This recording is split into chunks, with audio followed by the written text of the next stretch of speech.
Hi and welcome to Songs Utan Art and me, Annika Göran Rodell, and my blog about artful leadership for change and conversation in the blue sofa together with my mother, Gerd Göran, artist, 103 years old.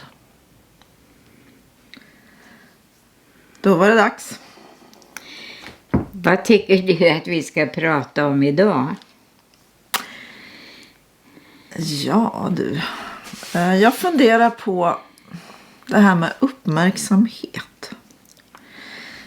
Jag tycker själv, jag fastnar lite här på morgonen. Det finns ju så många olika podcasts och vloggar och program och allt som man liksom kan fastna i. Och så kommer man inte riktigt ut ur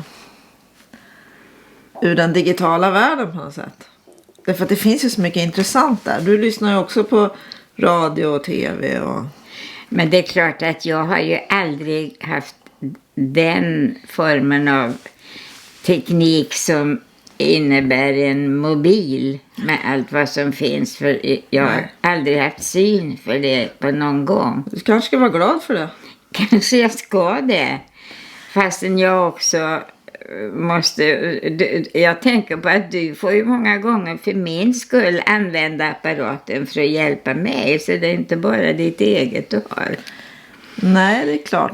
Men jag tänker att det här med uppmärksamhet, det handlar ju om att...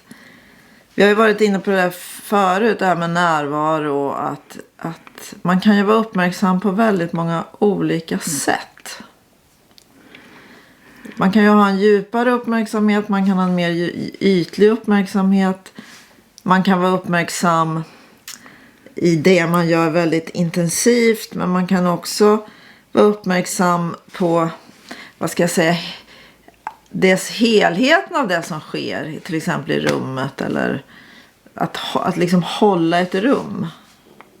Så det finns ju olika former av uppmärksamhet. Jag känner igen vad du säger. Att den där uppmärksamheten, att låta den genomströmma sig, det är på ett särskilt sätt. Och man kan ju också bara gå rakt fram och man, utan att se. Lite som jag tänker man går mellan, ofta när vi är liksom på språnget så går vi mellan A och B.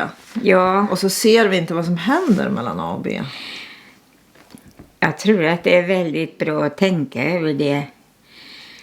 Jag undrar, jag på mitt sätt som inte har alla de här apparaterna kan ju få ha samma blindhet för vad jag har omkring mig, utan att jag måste försöka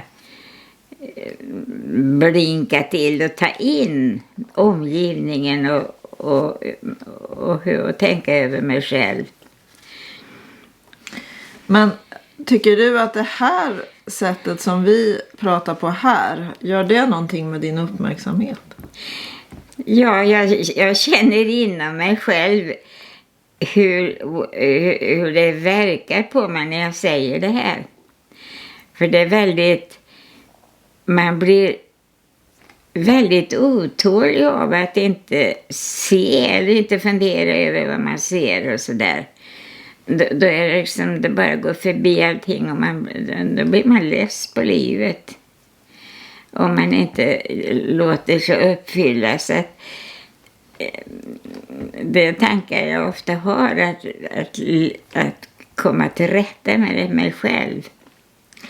Och ibland så rusar man på och gör saker så fort istället för att noga tänka. Eller man kan ibland gå igenom sitt hus och gå runt och titta på sakerna i huset och på tavlorna och på allting.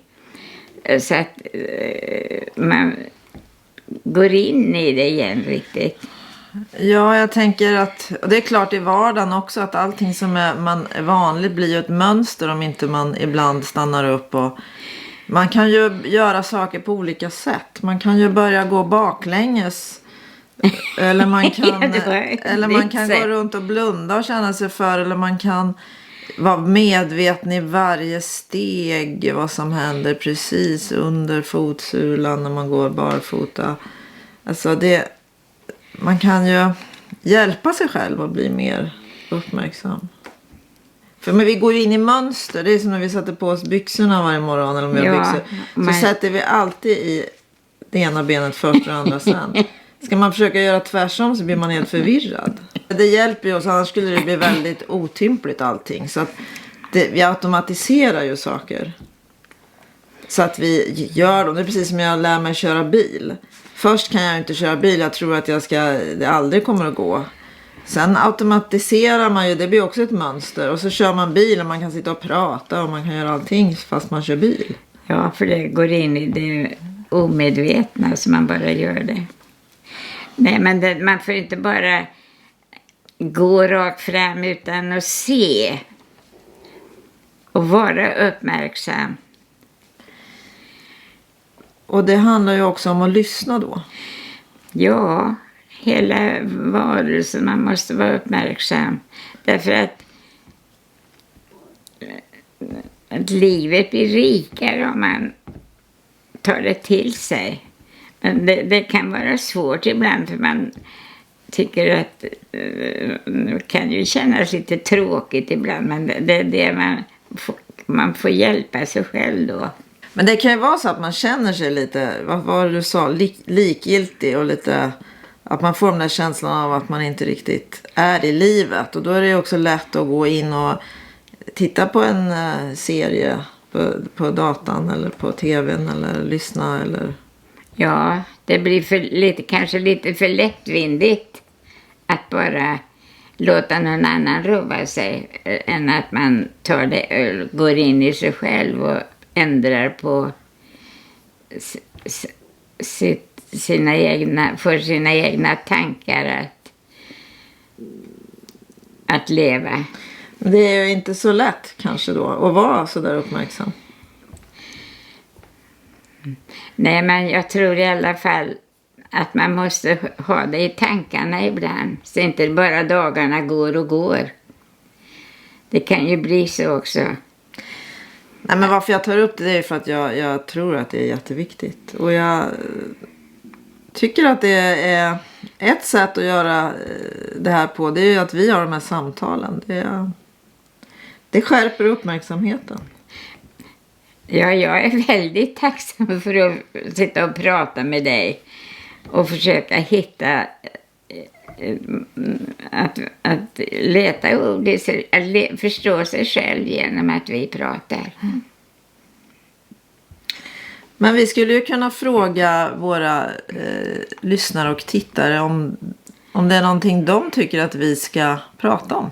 Är det någonting de skulle önska att vi pratade om? Ja, för då kunde ju vi gå igenom det riktigt och fundera på en sån fråga till oss. Ja. Det var intressant. So you're welcome to send us a question that you want us to talk about or a theme that you want us to talk about. Please do. You can look down here and find the address where you can post your question. So welcome and thank you for listening to us, and we hope you'll be back next week. So bye. Bye.